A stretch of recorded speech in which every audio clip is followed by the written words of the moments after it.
Great to meet you. Likewise, I'm Bob Kazamakis. I'm the Lizard King. I'm never uncomfortable. Okay. The new CEO works out of the conference room about half the time, but whenever he takes a break, he does these weird walks around the office.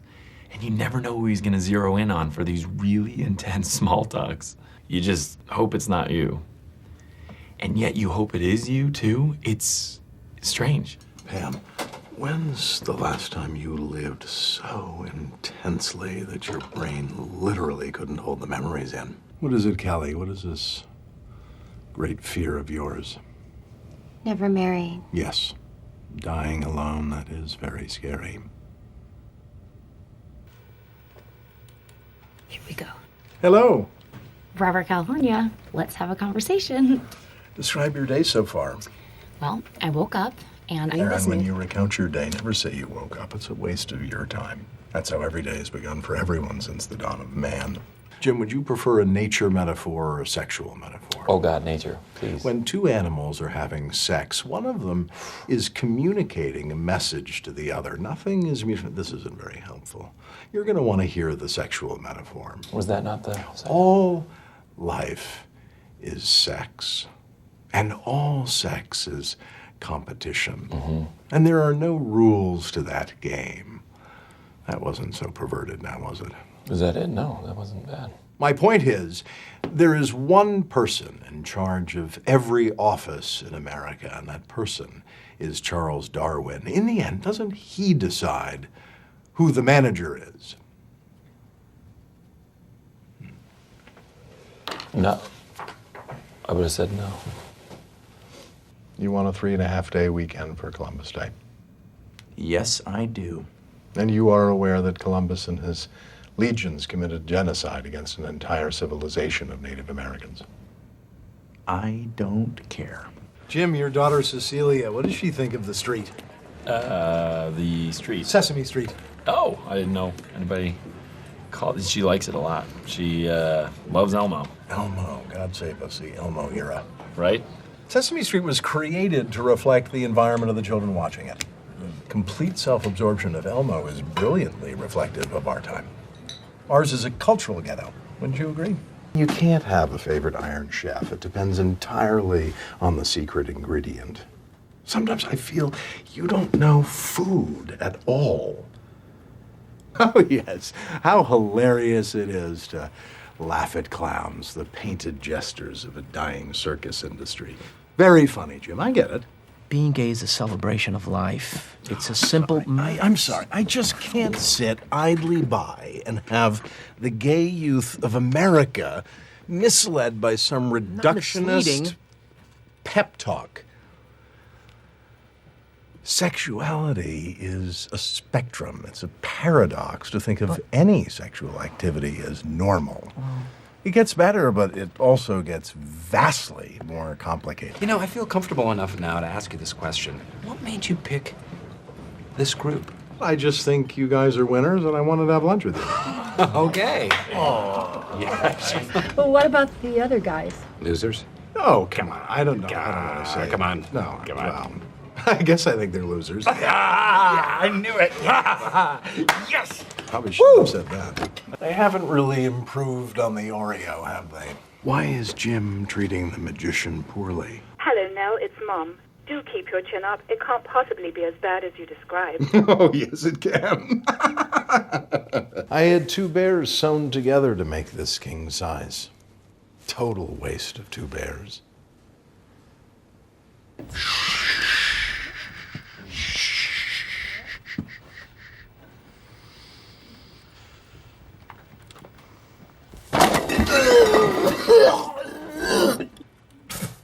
Trust me, 1 9-minute bout is a cardiovascular equivalent of running uphill for 3 hours.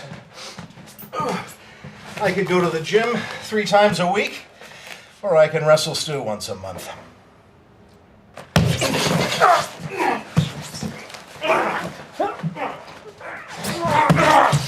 Grab my knife!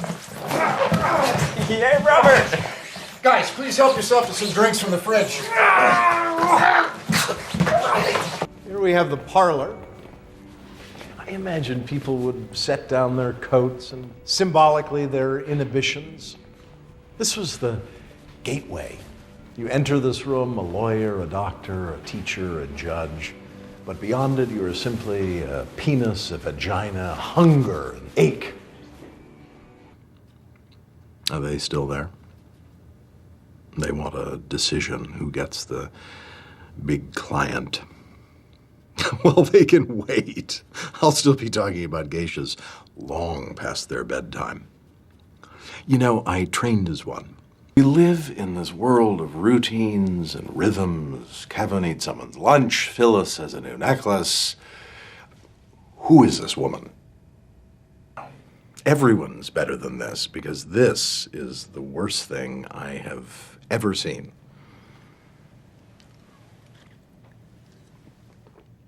Why'd they add coconut? I miss original. We can talk about names all day. Our favorite names, silly made-up names, normal names said in a silly voice. Wouldn't that be nice? You know, we've both been into each other at different times and just never really synced up. Now we're in this weird dance. And I'm now we're afraid you've lost my interest. Let me tell you some things I find productive. Positive reinforcement. Negative reinforcement. Honesty. I'll tell you some things I find unproductive. Constantly worrying about where you stand based on inscrutable social clues, and then inevitably reframing it all in a reassuring way so that you can get to sleep at night. No, I do not believe in that at all. If I invited you to lunch, I think you're a winner. If I didn't, I don't. But I just met you all. Life is long, opinions change. Winners, prove me right. Losers, prove me wrong.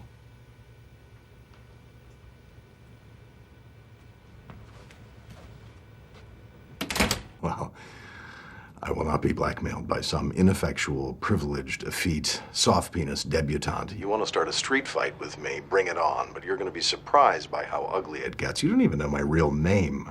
I'm the Lizard King. Oh. This is no get-together. This is a party. Yes. This is like the vulnerable man.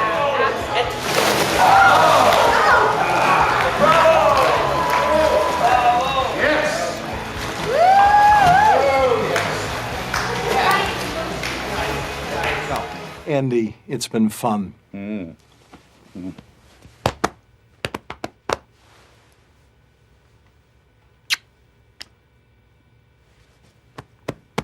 It's been a great year. When I was a boy, there was an empty house just up the hill from my family's. It was rumored a man committed suicide there after being possessed by the devil. One day, a young woman, Lydia, moved into the house with her infant child. That very night, Lydia was awakened by a loud, heinous, hissing sound. She walked to the nursery, and there in baby's crib was a snake wrapped around baby's neck, squeezing tighter and tighter. Oh, my goodness. The crib was full of dirt. Baby struggled to free itself from underneath, reaching and clawing, gasping for air. Embalmed bodies rose from their sarcophagi, lurching toward baby. For they were mummies. No. Amongst them was a man, tall, slim. Jim. Almost instinctively, she turned to her husband. Oh, wait, she thought. I don't have a husband. For Lydia and her husband had had an argument, one they couldn't get past. Each night they slept 1 inch farther apart until one night Lydia left. It was about this time she lost herself in imaginary worlds. She had quit the book club, the choir, citing something about their high expectations. Her lips slowly grew together from disuse. Every time she wanted to act and didn't, another part of her face hardened until it was stone. And that fevered night, she rushed to the nursery and threw open the door. "Baby, are you okay?" Baby sat up slowly, turned to Mother, and said, "I'm fine, bitch. I'm fine."